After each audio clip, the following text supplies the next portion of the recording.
Assalamualaikum warahmatullahi wabarakatuh. Kembali lagi di channel Batas Radikal, bahas tuntas, ramah, terdidik, dan berakal. Masih membahas kasus Fahim Mawardi.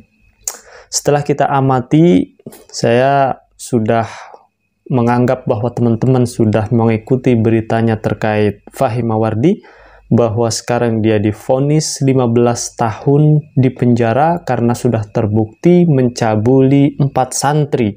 Bahkan dalam berita sebelumnya yang beredar, dia sudah mencabuli beberapa ustazahnya yang ada di pesantren.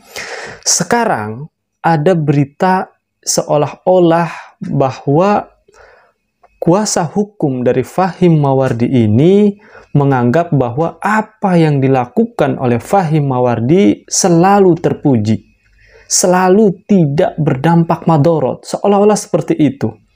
Berita yang beredar ini pada intinya adalah bahwa apa yang dilakukan oleh Fahim Mawardi dalam melakukan hubungan seksual dengan santrinya itu konon katanya sudah diadakan pernikahan Daud. Teman-teman tahu apa itu pernikahan Daud? Pernikahan Daud itu pernikahan yang tanpa adanya wali dari perempuan, juga tanpa adanya saksi. Percaya nggak, teman-teman? Di sebuah pesantren yang saya yakin di situ juga pasti diajarkan madhabnya tentang fikih Syafi'i. Karena dalam fikih Syafi'i itu rukun pernikahan itu ada 5.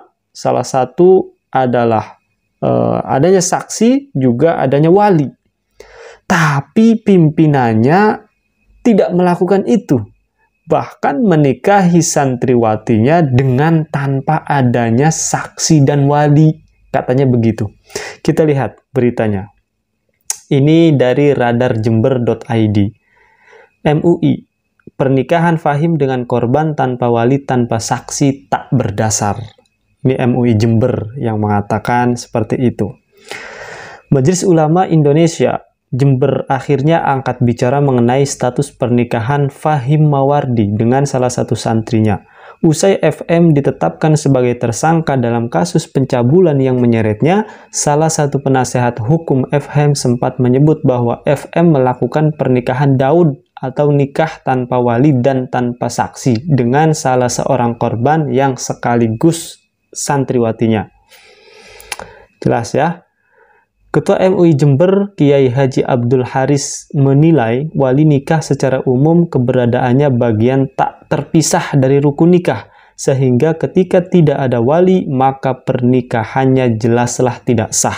Terlebih, melihat pernikahan Daud itu tidak sepenuhnya dipahami sebagai pernikahan tanpa wali tanpa saksi, memang ada yang menilai wali bukan hukum, bukan rukun ini maksudnya. Itu kalangan Hanafi. Sedangkan yang dikatakan kalangan Daud al-Dhahiri itu membedakan apakah calon perempuan itu masuk perawan atau janda. Kalau perawan harus ada wali. Kalau janda baru tidak adanya wali pun boleh. Jadi petanya di situ, ungkapnya.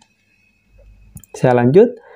Kiai Haji Haris menjelaskan keberadaan saksi dalam pernikahan rata-rata harus ada dan mewajibkan.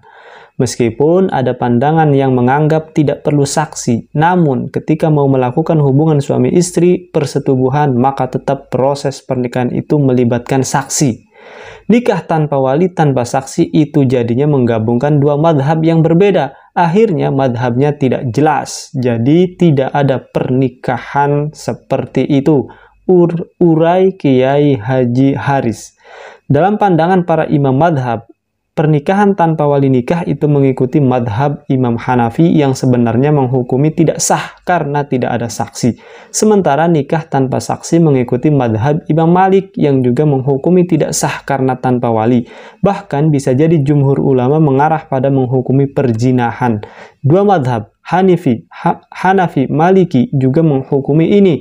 Nikah tanpa wali, tanpa saksi itu tidak sah. Ini sebenarnya beritanya masih ada, namun kepanjangan. Pada intinya, dari berita yang sudah dilansir oleh Radar Jember ini, menjelaskan bahwa kuasa hukum si Fahim Mawardi ini menjelaskan bahwa Fahim Mawardi sudah melakukan pernikahan Daud, pernikahan yang dilakukan tanpa adanya saksi, tanpa adanya wali dari perempuan. Setelah berita itu menyebar, MUI Jember turun tangan. MUI Jember menegaskan bahwa apa yang dilakukan oleh Fahim Mawardi ini tidak sah. Kenapa tidak sah? Ya, pernikahan Daud tanpa wali, tanpa saksi ini menurut madhab siapa? Tanpa wali adanya menurut Imam Hanafi. Tanpa saksi ada yang mengatakan ini menurut Imam Maliki. Jika dua-duanya madhab Hanafi dan Maliki dipakai, kemudian menggabungkan pendapat Abu Daud Al-Zahiri, jelas ini tidak sesuai dengan apa yang sudah dilakukan oleh kita selaku warga negara Indonesia. Ulama-ulama kita di Indonesia mayoritas Syafi'i. Sudahlah, kita tidak usah neko-neko mencari alasan Fahim Mawardi beserta kuasa hukumnya. Kalaulah Fahim Mawardi ini sudah melakukan pencabulan, sudah akui saja.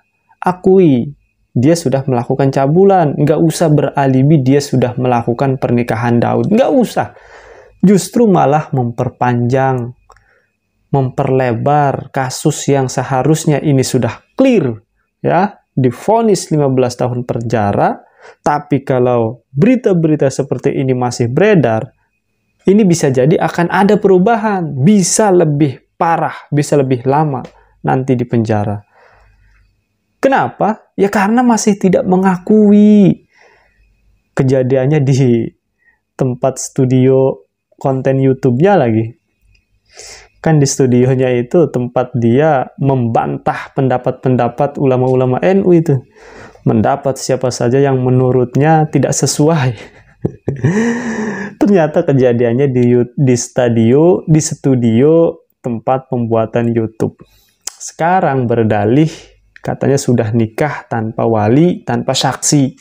Dalam hadis sudah jelas, la nikaha illa biwaliyin wa syahidai adlin. Tidak ada pernikahan kecuali adanya wali dan dua saksi yang adil.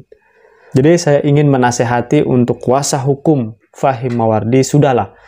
Tidak usah beralibi hal-hal yang aneh. Ini berita sudah terbuka semuanya. Saya yakin pihak pesantren pun mengetahui detail kejadian ini.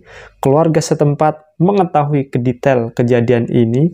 Orang tua korban, wali korban pasti mengetahui apa yang sudah terjadi. Tidak usah diperpanjang lebar. Ya, kuasa hukum. Karena semakin ini beralibi kepada alasan-alasan yang lain, bisa jadi hukuman yang sudah diperoleh Fahim ini akan menjadi lebih berat. Semoga bermanfaat. Assalamualaikum warahmatullahi wabarakatuh.